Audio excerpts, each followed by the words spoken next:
You are now listening to Wave a Sound. Welcome to episode 55 of Versus Mike History. I'm your host, Michael History. Be sure to like, follow, and subscribe to the podcast wherever you choose to listen. And if we are on your preferred platform, let us know and we'll do our best to change that. For premier access to Versus Mike History content, join our members-only subscription tier on versusmikehistory.com.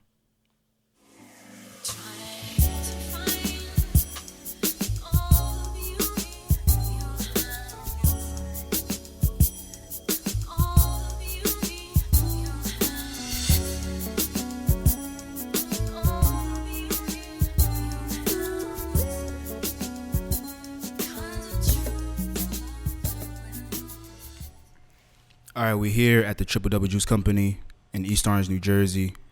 I'm sitting across from a very creative, intelligent, and just a caring guy. And we're going to get into some good conversation today. But without further ado, I'll let him introduce himself. So go ahead. What's going on, y'all? Can you hear me? Put like the mic right in front of you. Got to speak right into the mic. Cool. So my name is Zay Black, and I'm a little bit of everything, man. Creative, community man, and pretty much just take pride in everything that I do. But, whatever comes to mind, I don't like to hold myself to so many titles. I just try to, whatever I feel, I just go ahead and, try to accomplish. Word. So welcome to the podcast, my G. I appreciate you. Thank you for having me. All right, let's go ahead and get started. So I've known you for a while now, for some years, and I've known you to be a very creative person, and I kind of want to start with what you have on your plate right now. So go ahead and talk about your brand. So the Amanda brand is named after my late mother, who inspired me to just, as far as style goes, man. It started off when I was young, and so when I was a kid, running wild, dirtying up your clothes and stuff like that, used to come in the crib getting screamed at, so. My number one thing, or my mom's number one thing, is like looking raggedy. It's like, yo, you can't be out here looking raggedy, especially you, my child. You Facts. Can't be out here looking crazy. So yeah. Back then I didn't really care too much. So she always made sure that, like, yo, our fits had to be clean, our fits had to be right. So as I've gotten older, that was like a number one thing for me. I had to look like the freshest person in school. I had to be, I had to always have to step out the box to kind of look like a little bit different. So. Mm-hmm. It came from her, and then it kind of got instilled in me where I fell in love with it. So just being creative just kind of just started off just being young, just having like a crazy,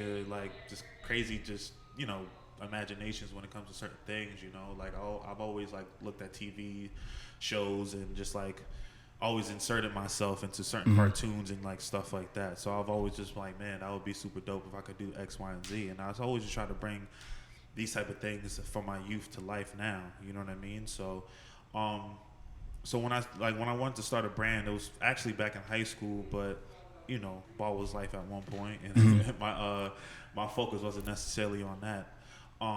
But when ball stopped, and I had to kind of just go back to the drawing boards, figure out exactly what I wanted to do, and that's the first thing that came to mind. That's always been a passion of mine. So.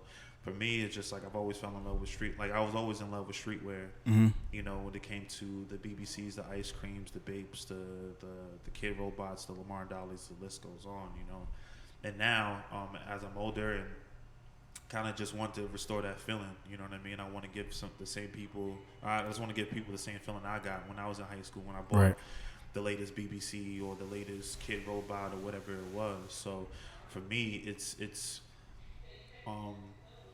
about clothing and giving people that feeling for like whenever they put any of my stuff on to feel like they're the freshest and the flyest person in the room. Word. But also at the same time, I want to create like a lifestyle brand as well, where it's just not a T-shirt. It's not just a cool saying or a phrase or a quote that you just put on a T-shirt. It's actually something that you live in. So outside of the clothing, I actually want to step out and we're in the communities. We're doing the things that we're not just slapping on T-shirts. We're actually out here. Trying our best to make the change that we want to see in the community. Word, that's a beautiful statement, and it's really respectable. I want to take it back a little bit and talk about your upbringing a bit, because you spoke about how you knew that you were creative from a very young age, but after a certain point, basketball had to take over. So at what point did you know that you had to shift from being a creative to being like, all right, well, like I have to focus on ball right now because it's probably going to open up opportunities for me that, being a creative I will have to see like way down the line. Yeah. Um, Man, it's just the bloodline in my family. You know what I mean? Like, everybody plays ball. And Word. bro, like, I'm 6'6", tall as Yeah. hell. Like, people was just like, yo, like, you playing ball. There's no Right. other questions and fans or buts about it. And I'm not blaming anybody for stopping me from doing certain things.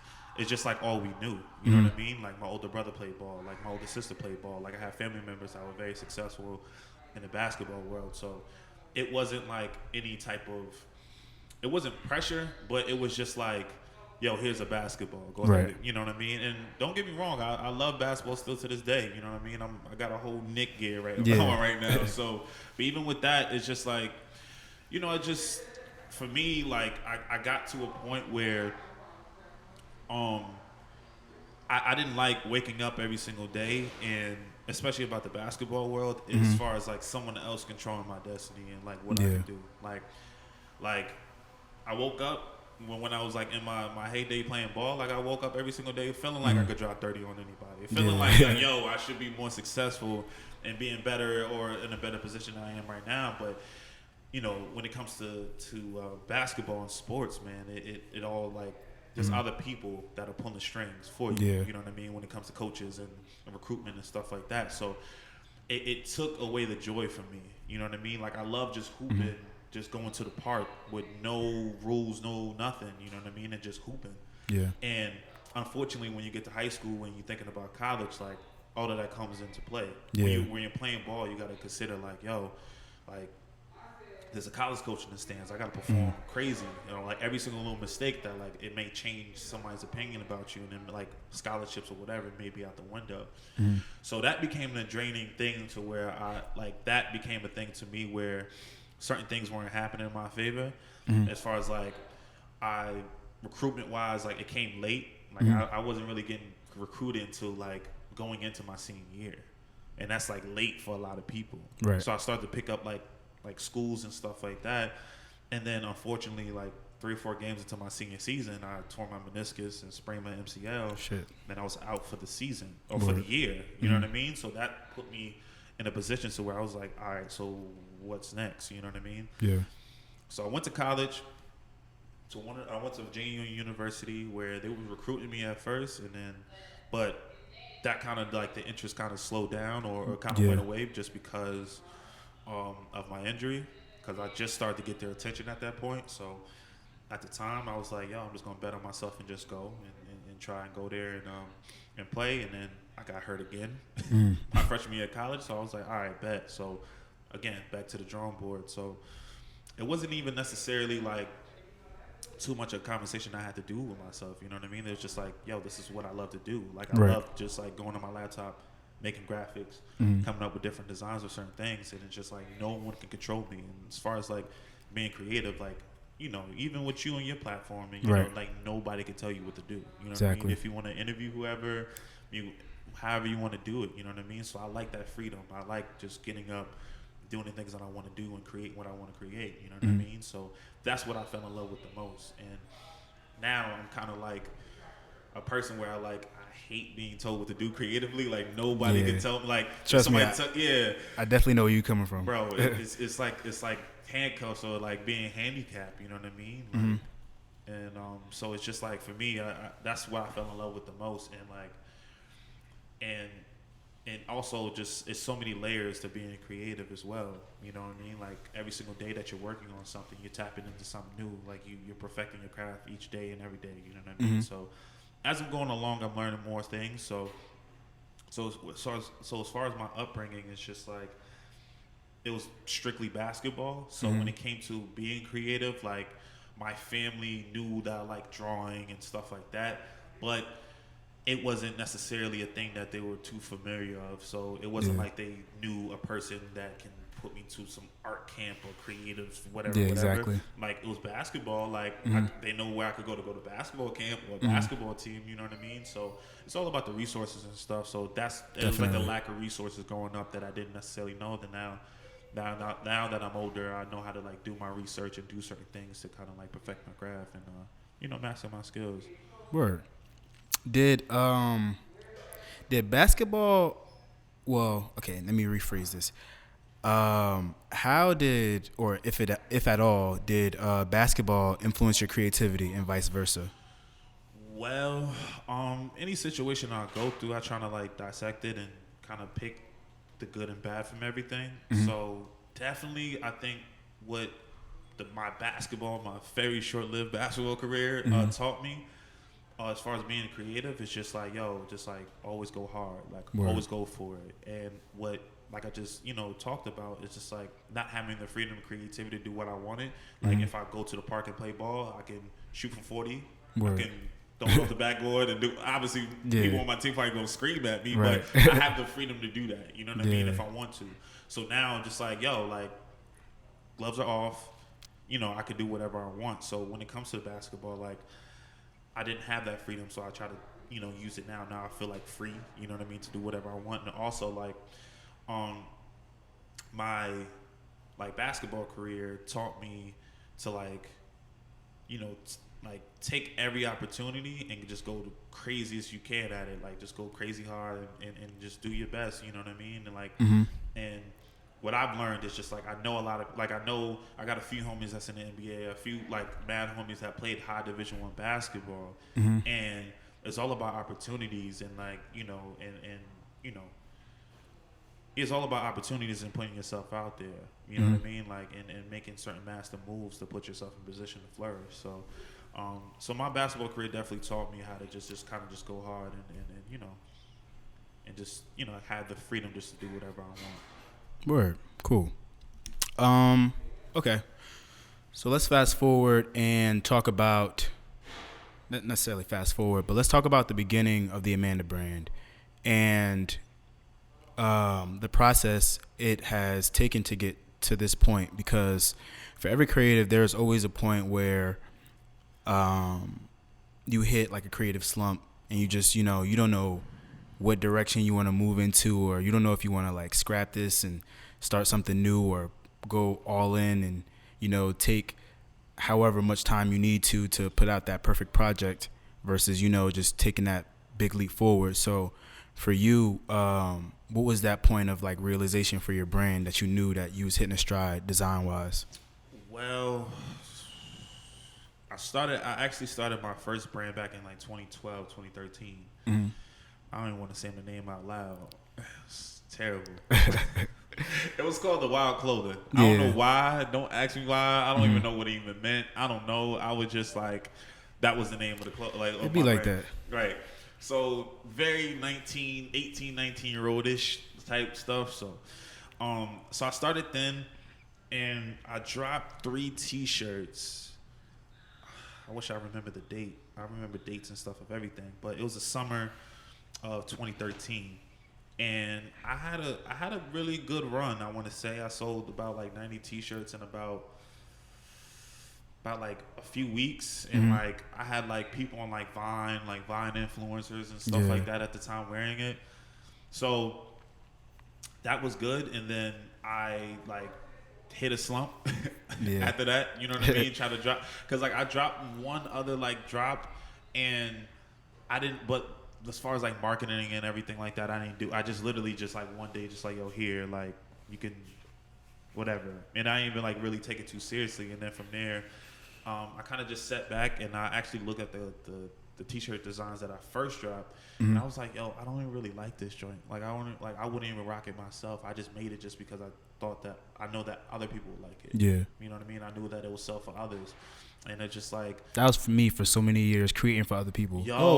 What do these people like? What's the hottest trend? It was so corny for me, because it was just like one of the T-shirt designs was like somebody passing somebody else a blunt. I'm like, bro, I don't even smoke. Like, why am I creating this T-shirt? Like, I'm just like, yo, like, why am I doing this? And the other one was Cloud9, obviously another like weed high reference. I'm like, bro, I don't even smoke. So it's just like, out of those 3 T-shirts, there's only one T-shirt that I really like. It's called Death for Versace. So it had like the Medusa head cut off with like roses and stuff, which was dope. Like, and I have some designs in the vault where it's like a part 2 to that have like a little bit of remix that's pretty dope. But the other 2, I'm like, yo, bro, this has nothing to do with me, like at all. I'm like, I knew it was sell. How did we get here? Yeah, exactly. And this one particular influencer, she's still like very popular now, and she hit me and she was just like, yo, like she said something about weed. Like we had a conversation and she mentioned something about weed. And I'm like, I don't know what you talking about. I don't know what you talking about. Like it was some type of like whatever. I'm like, and she's like, oh, like, but she like, wow, you're creating things that you don't even know about. I'm like, bro, like I don't even know. Like she caught me. I was like, all right, you got it. Like, you know what I mean? So that was cool. But like that was like a proper like checking point where like I got checked for that and I'm like, yeah, nah, I can't do that. You know what I mean? And like she's still flourishing and shit. Like props to her. Not and like I always think about that. She pulled your card. You was like, nah. Pulled my card crazy. And the thing was, like, to be honest with you, like I'm trying to like, you know what I mean? Like I see her doing her thing, so I'm like, I bet, like, you know what I mean? But also she's like, I found her very cute, and it was an opportunity. I was like, all right, cool. Like I'm trying to like holler at her a little bit, but it was just like when she pulled that card, I'm like, oh yeah, nah, like, you know what I mean? I felt like a goofy at that point, so I was like, I bet. So that I always think about that moment, like, yeah, nah, I ain't gonna go out like that. I gotta actually make shit that's like a reflection of me. So when it comes to creating that, like now, like all of this shit is like a reflection of me. Like the greatest compliments I've received so far is just like yo, like this shit is like really like when I see these like your designs and the things that you're doing, this is you. You know what I mean? Like colorful colors, like cool shit that you can match with and everything like that. Like so for me, it's just like everything that I create has to be true to me, and I'm just not gonna put it out. You know what I mean? Absolutely. So it just has to be a reflection of me, like first. So word. Yeah. Okay, so I want to talk about 2020 a little bit because it was a wild year, obviously, for many reasons. Extremely. But for you, we saw you put together a nice event, which we'll get to later on, and you also put out some merch. Yeah. And in the time where people were not going outside, so people not really buying new clothes like that. Talk to me about that process in terms of putting together the project and then the reception of it. Yeah. So for the I did like a logo tee, my first drop. It was more of a pre-order type of situation, and but we all sold out before the actual release date. Which was dope. It was a lot of support and everything. But the last 2 drops I've done was ironically inspired by the fact that we were stuck in the house and we couldn't be outside. Like the second tee I dropped was like called like Amanda's Creamery, as far as like an ice cream shop and shit like that. So I'm just like, yo, when I'm sitting in the crib, I'm just thinking like, yo, bro, where are the places that I wish I was like where I could do right now? I love to eat food. I like to like whatever. So it's just like, these are the things that I can't have access to. So like for me, I just want to drop something fun. So the creamery joint that I dropped, it was just like super fun tea that, I just wanted to kind of release, and I thought it was pretty dope. And then we sold out of that in like an 8-hour span. Dope. And it was just like, it was so much love, man. Which I was very nervous about because that was my first drop in about 6-7 years. So a lot of people was just that's like, huge. Yeah. It was like, it meant the world to me. So when I seen that, and I was just like, man, I didn't even know what I really had, and I just thought that like people would just be like, all right, like whatever, I'm gonna get to it when I get to it. So that did really well. And then the third T-shirt that I did, it was a long sleeve. It was Amanda's Pub. Like I like bars and stuff like that. So that was the same thing where I was like, man, I wish I was at a bar right now. Like I wish I could go to one. So I have other ones in play where they're kind of just like a spin-off of different like establishments and like food spots and stuff like that. And but like my next one I'm working on is actually for like a food spot that it's a I don't want to say the name yet because it's still it's still an idea. So it's nothing necessarily confirmed. It's just an idea, but I'm in talks with a restaurant right now of like creating like a mini menu for like an extended period of time, like a limited Very time, cool. to provide like my own type of taste of like, you know, just coming up with a sandwich or a certain meal package or whatever, so I can have it there and yeah. So again, like I don't want to say anything just yet, but definitely like when that comes together, definitely that'll be something I'll announce and put out to the universe. But yeah, those are just the things that I'm really passionate about. Like I like ice cream and bars and food and all that type of stuff. So again, I just want everything that I create to be a reflection of who I am, and I'm just appreciative and like that everyone, like not everyone, but people actually enjoy it and like it, and people are still supporting it. Definitely. So let's talk about the creative people behind the scenes a little bit. I want to talk about like, because whenever I have creatives on, I like to talk about people's teams and like kind of like the unsung heroes behind the scenes who like do the work, but you know aren't necessarily celebritized. Because we always celebritize the artist or the fashion designer or you know the movie star, but we never. The face of it, Yeah. So I want to talk about your team behind the scenes and you know how they play a part in, you know, the image coming together the way you want it to. Yeah. Big salute, big shout out to my brother Emeka. His name is Emeka Okoloji. He's from Brooklyn. He's been like one of my best friends ever since about sixth, seventh grade.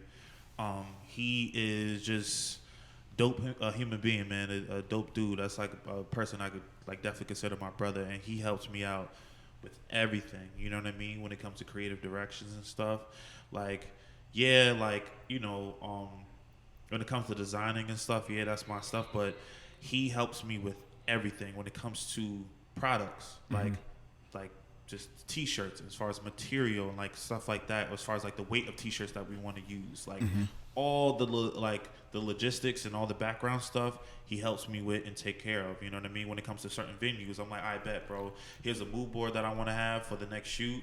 And he's like, boom, like here's X, Y, and Z different spots that we could possibly use. You know what I mean? He's shooting me different models and different things that we can use and who we can use and different resources. So, and he's shooting me ideas left and right all the time. So that's my right hand man in this whole process, and that's my guy. And shout out to Emeka, man. He's super dope.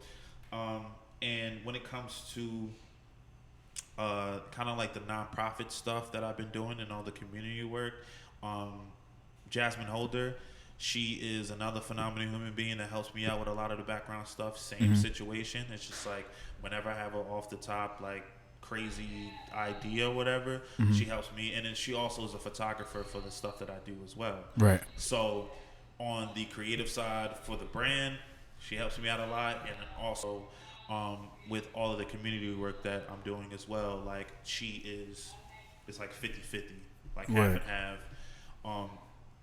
And that's my right hand woman in the whole process of that. So those are the two individuals right now that because it's not like we're not doing like mass production or anything like that. Right. So it's not too many people involved. But those are the two individuals that I would definitely like salute to, and like I wouldn't be able to do any of the stuff that I'm doing without them. Definitely. Sure. Shout out to them. Yeah, for sure.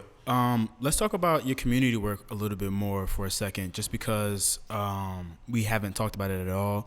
And I want to speak about how important it is to give back to to give back to areas that are in need, and you know, give back to areas that you come from.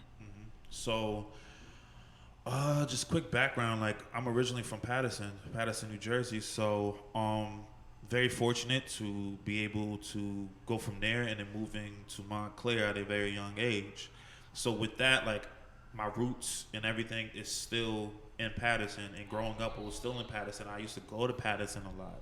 You know what I mean? So, you know, there is, if anybody knows the difference of the two cities, is major difference. Polar opposites. Night you know and day, what I mean? Like night and day, black and white, literally black and white. You know what I mean? So so I see as I'm getting older, I'm starting to realize and kind of think about the times that I kind of grew up in, and like the areas and the people that I've known. So like there are a lot of people that I know from Montclair that are making a lot of moves, and there are some people in Paterson that I know that have like, you know, don't necessarily have the resources that a person from Montclair may have. And it's all about resources and networking and stuff like that. That's what I realized. Absolutely. So from that, like, I just want to provide Patterson with the same exact opportunities. You know what I mean? Like, going to school in Montclair, I could sit here, any type of occupation or any type of job that you could possibly think of right now. I can like seriously sit here and be like, yo, I went to school with a dude that does that right now. Be like, yo, fashion designer, boom, right over here. Photographer, boom. Model, boom. Like, I went to school with so many different people in Montclair.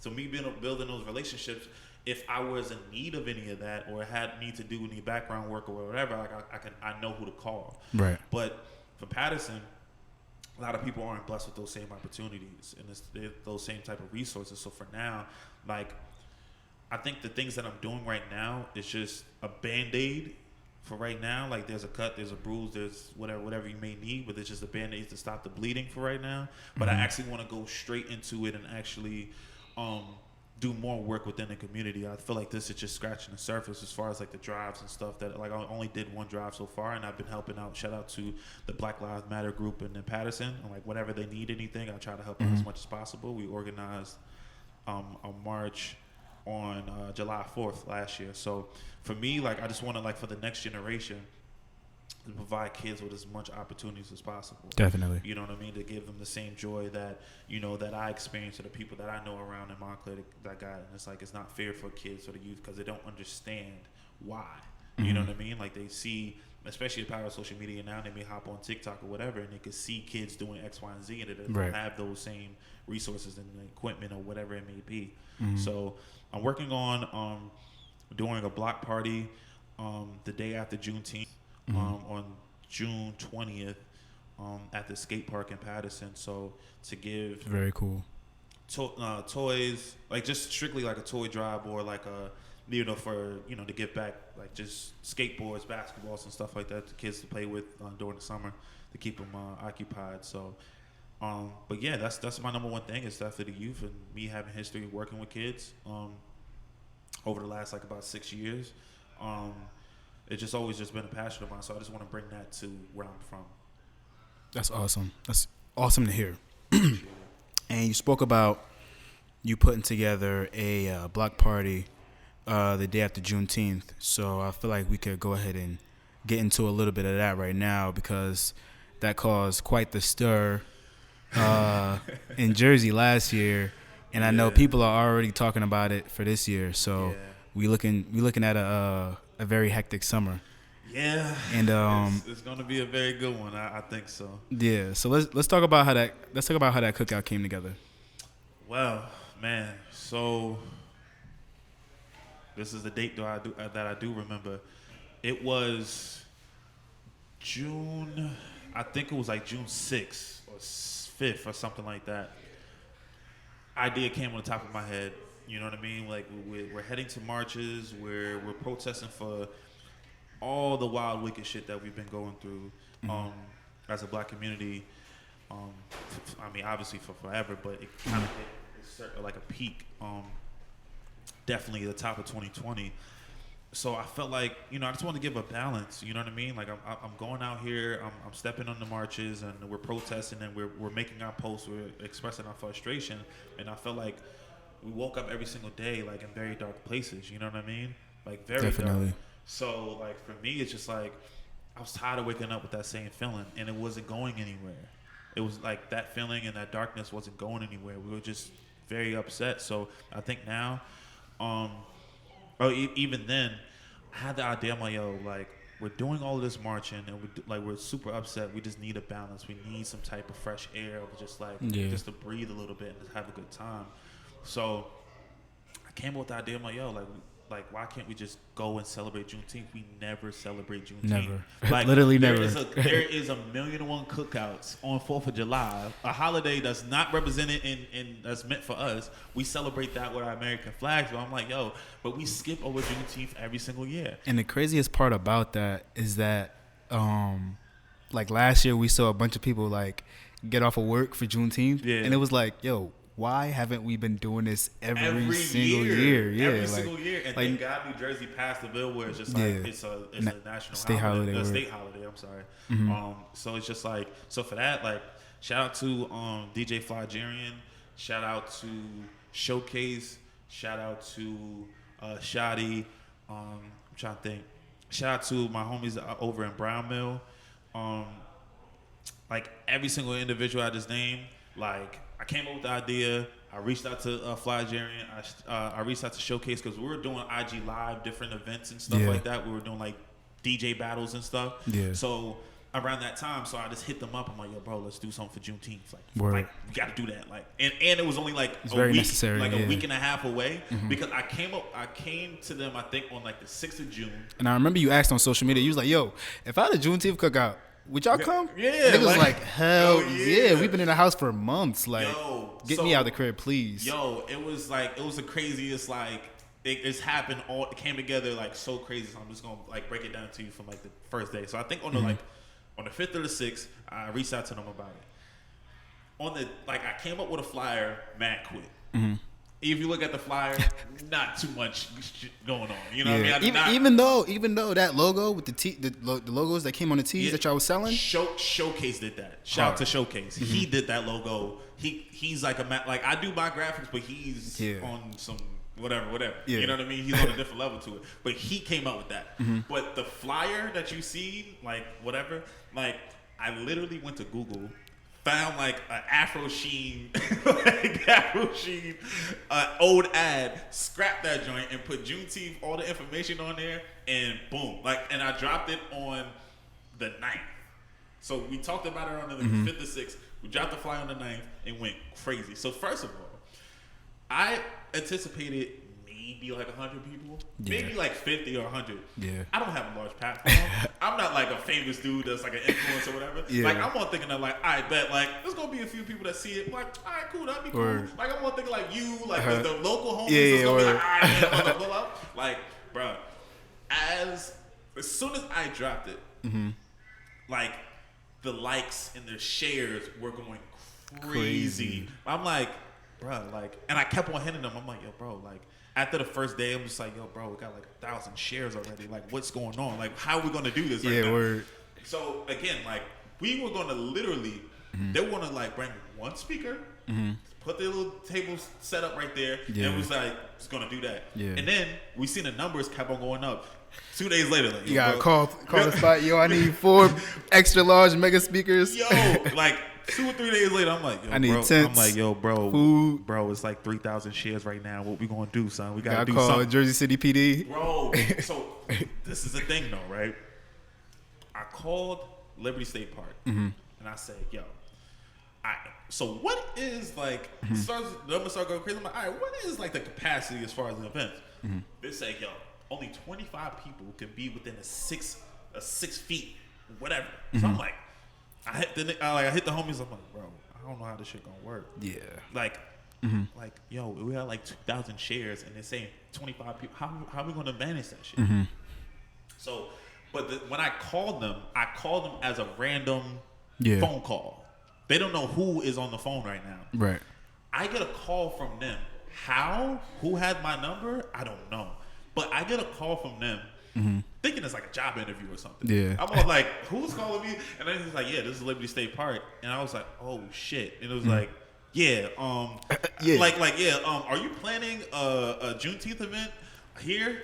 And I'm like, hey man, I'm gonna keep it real with you. Like, I didn't even expect the shares. Like, it got shared so much that it got back to Liberty State Park. Yeah, that's wild. So I'm just like, yeah. That's funny. I'm just like, I was planning on it. I was gonna have a few of my homies come, but like I ain't expected to get shared like that. And I'm like, yo, I didn't necessarily put in consideration the power of social media and how you could just share it. So I'm like, yo, honestly, it was just amongst me and my friends, and then people just started sharing it. He was like, yeah, we understand. So they were just super cool about it. And shout out to Liberty State Park.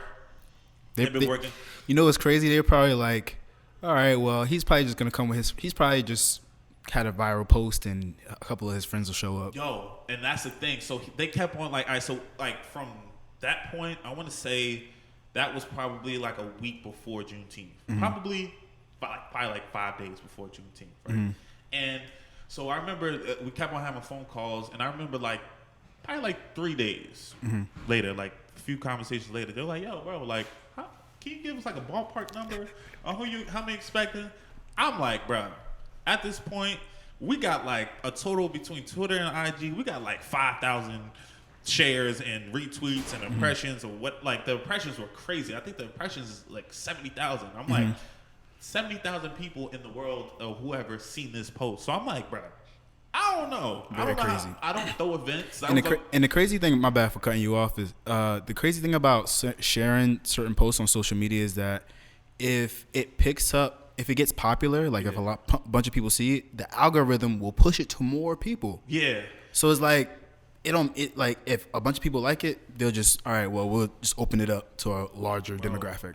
I was getting mentions from like on Twitter, and people were retweeting it. Like people, I remember somebody from New Orleans, because I didn't know. So it's like somebody's like, "Girl, I wish we could go such and such or whatever," right? They tag somebody, and I clicked their profile, and the location was like New Orleans. I'm like, New Orleans? I'm like, how'd I get to New Orleans? So I'm just like, bruh, like how? So they asked me like, "Can you give me a ballpark number?" I'm like, bruh, here's the amount of shares and stuff. I don't know what you want to do with that information, but there you go. Like, there you go. There you go. Then it was like, okay, cool. So the day of Juneteenth, I get to the park at 9:30. Yeah. First person at the park. So I get there to meet with the cop. They're gonna go over everything that we're talking about, how they're going to view this whole thing. Yeah. So they're like, all right, we're going to stay out the way. We're just going to just be driving around on the track, but we're not going to go onto the field where you guys are at. We're going to let y'all do your thing. So I was like, perfect, cool. Word. Bet. So 10:30 comes around, right? I'm calling the homies like, all right, we are at this 9:30. People showing up late, CPT time, you know what I mean? Like whatever. So boom, 10:30 comes around. I'm getting nervous, bro. I'm like, yo, bro, like butterflies. I'm like, yo, I start drinking at like 10:30, bro.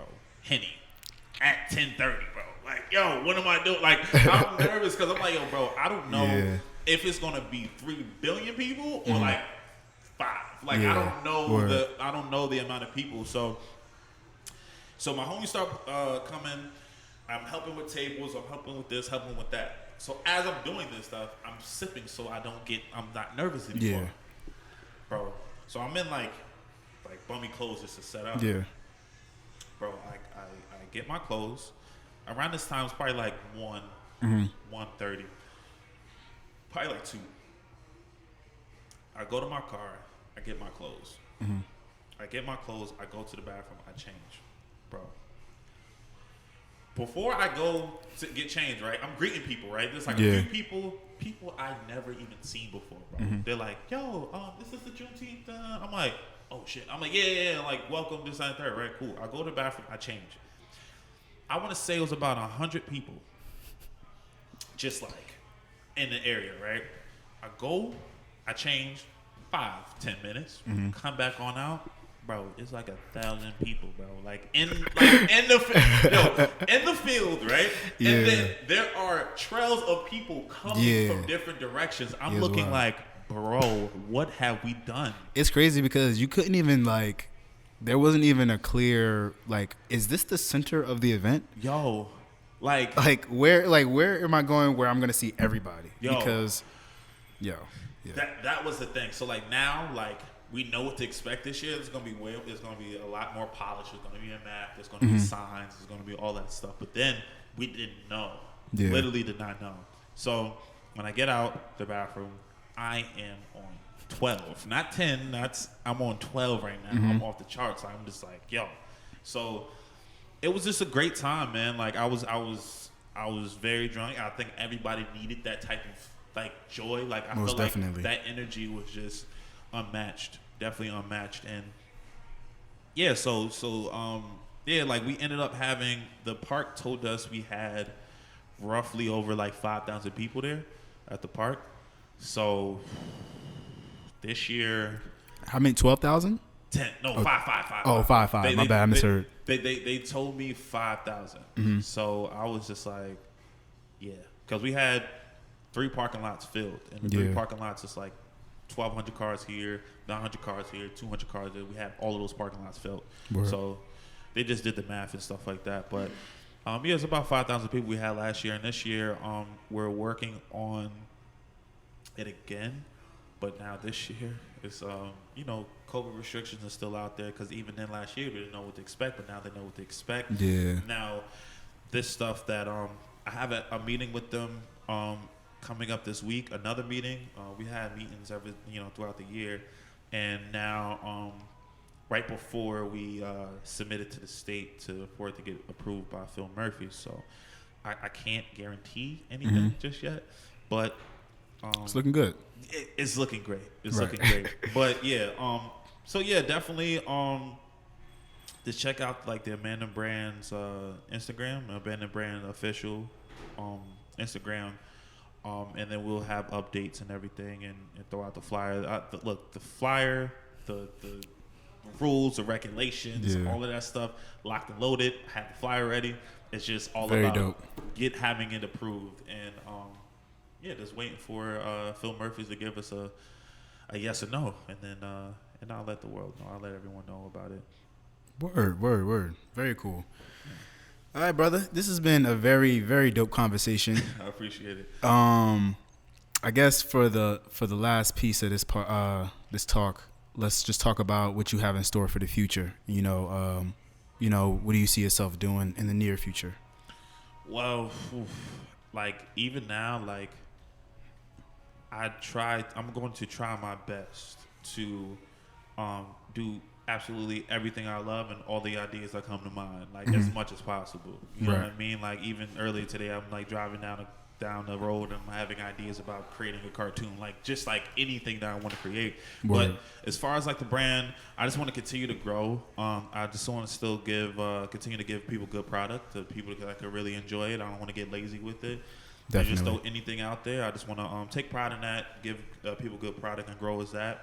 As far as the clothing and the products, and also just creating opportunities for other people when it comes to any type of community work that we're doing. You know what I mean? When it comes to financial stabilities or job opportunities and whatever. You know what I mean? I'm trying to get in there and actually create the change that we all want to see. We complain about it and we talk about it, but I just want to be about it when it comes to that type of stuff. And Juneteenth is definitely going to be an annual thing. You know what I mean? When it comes to this year, we just have to wait for approval. Word. But the park is on board as far as making that a yearly thing, and it's going to happen every single year. And I just want to continue to giving people dope product and anything that people can enjoy. So For sure. All right. Well, I appreciate you sitting down with me. This has been a very cool conversation. Go ahead. You can go ahead and plug in your social media for your brand and for yourself. Okay, so for my personal, it is Zay Black No Food. I don't know what. Look, I was hungry when I made that name, so it was very random. It was bad random. That's funny. Yeah, so Zay Black No Food is my personal Instagram, and then my brand's Instagram page is Amanda Brand Official, at Amanda Brand Official on Instagram, and the Amanda Brand on Twitter. So, So I appreciate you for having me, bro. No doubt.